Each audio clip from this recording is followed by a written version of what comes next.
Dans une tradition prophétique, le prophète Muhammad sallallahu alayhi wa sallam nous informe « Inna lillahi tis'atan wa tis'in asma mi'atan illa wahida man ahsaha dakhala al-jannah » Allah, Dieu, a 99 noms sublimes. Qui les connaît, ahsaha, entrera au paradis.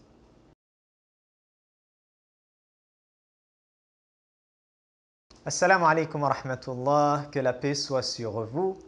Je vous convie à partir d'aujourd'hui à une série où nous allons parler de Dieu.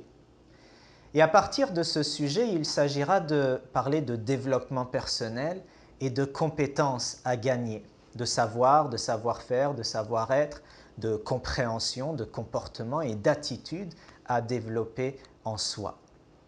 J'ai intitulé cette série « Dieu dans ma vie, les plus beaux noms pour parfaire mon éducation ». Et aujourd'hui, en guise d'introduction, je vais m'arrêter sur le nom de Dieu par excellence, Allah, et puis nous verrons un verset coranique, une ayah, et une tradition prophétique, un hadith, qui nous parle des noms de Dieu. Allah.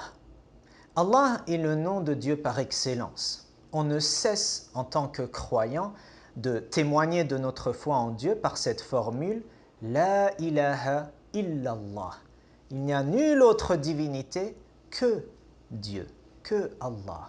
Et lorsqu'on questionne le prophète sallallahu alayhi wa sallam, décris-nous qui est Dieu, c'est Dieu lui-même qui se charge de répondre avec surat al-Ikhlas, la sincérité, la pureté du dogme, le culte pur, qui commence par « Qul huwa Allah ». Qul huwa Allahu ahad. Dis-leur, informe-leur que Allah, donc son nom propre, est unique, etc., jusqu'à la fin de la sourate. Est-ce que le nom Allah est un nom propre ou un nom dérivé? La majorité des savants sont pour dire, les docteurs de l'islam, que Allah est un nom propre et qu'il n'est pas dérivé. Et qu'il a au moins une double particularité. La première, c'est que tous les noms et attributs d'Allah Azza wa Jal sont rassemblés dans le nom Allah. Et en ce sens, on dit Allah est Al-Kabir. Allah est Al-Hakim. Dieu est le sage, etc. Et on ne dira pas l'inverse. Al-Hakim, huwa Allah, ou le sage est Dieu. On ne le dit pas de cette manière-là.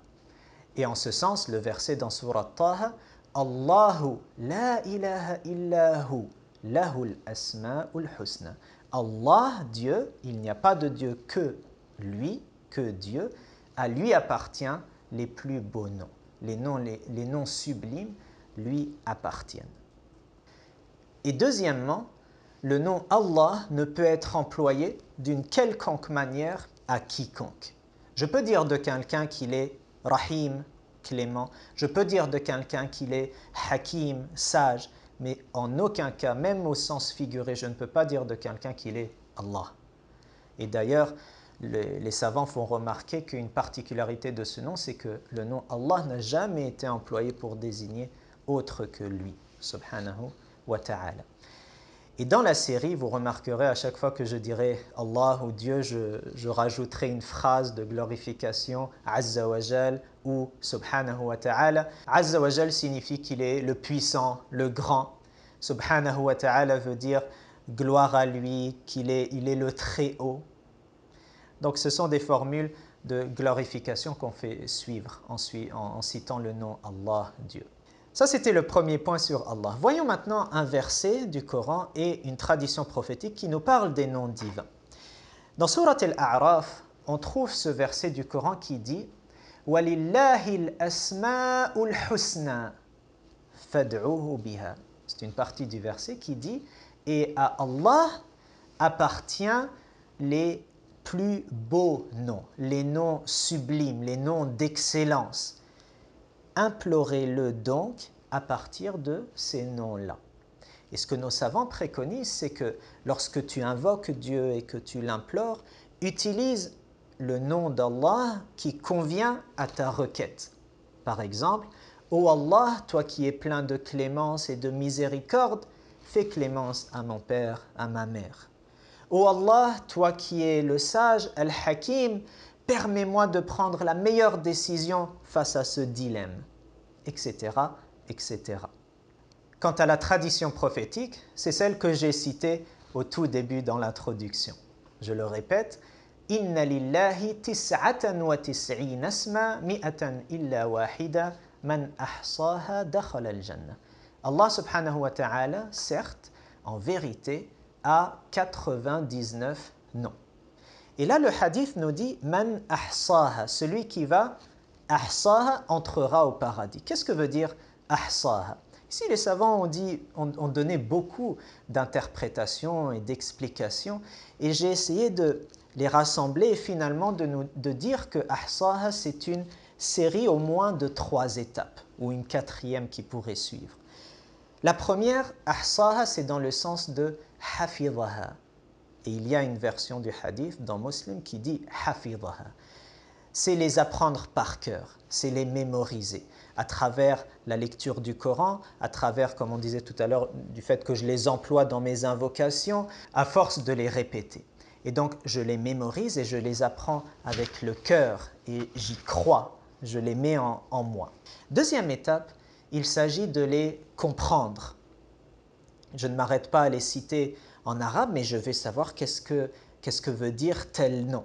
Je vais les comprendre à partir des versets du Coran qui en parlent, à partir des traditions prophétiques, à partir de la langue arabe, à partir du travail des savants.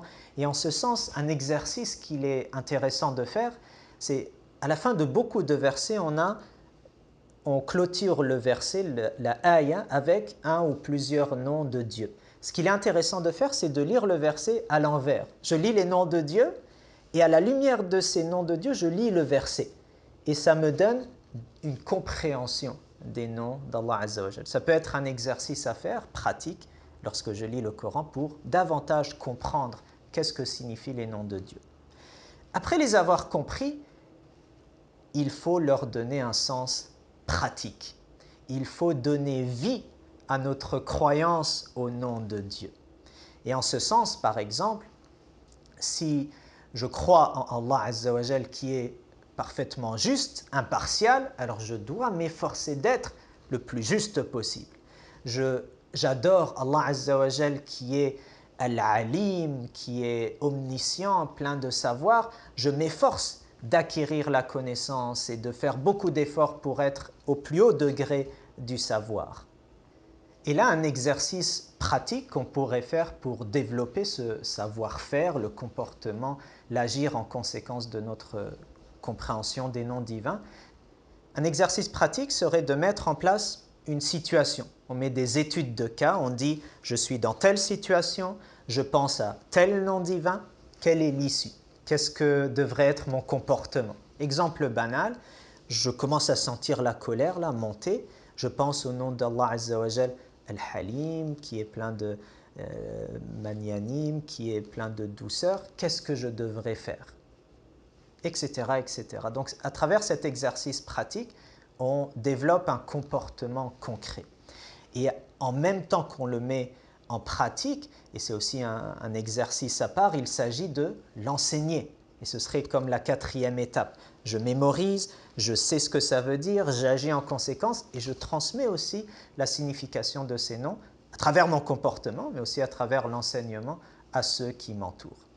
Voilà, donc j'espère que l'étude de ces beaux noms nous rapprochera au maximum de l'excellence et au plus haut degré de perfection. La clôture du hadith nous dit « Man ahsaha dakhala al-jannah » celui qui les connaît, comme on a dit, mémoriser, apprendre et agir en conséquence, celui qui les connaît entrera au paradis. Et je crois que l'entrée au paradis se fait bien entendu, Inch'Allah, grâce à Dieu, à l'au-delà, mais aussi bien ici-bas. Le fait de travailler sur soi à travers les noms divins sont à même de parfaire notre éducation et de nous faire entrer dans une vie faite de joie, de bonheur, bi'idhnillah, grâce à Dieu. Je vous souhaite de profiter, Inch'Allah, au maximum de cette série et qu'Allah Azza wa Jal nous accompagne.